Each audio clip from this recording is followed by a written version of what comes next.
Hello and welcome back to our channel. So today in this video we will be discussing about how to delete your PayPal account. So without wasting much of our time, let's get straight into the video.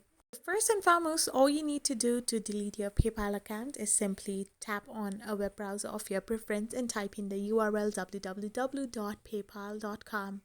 So once you're in your PayPal account, you should simply tap on the settings option. So once you tap on settings, you will end up in the account section of your PayPal account. So once you're in the account section, you need to go and tap on close your account.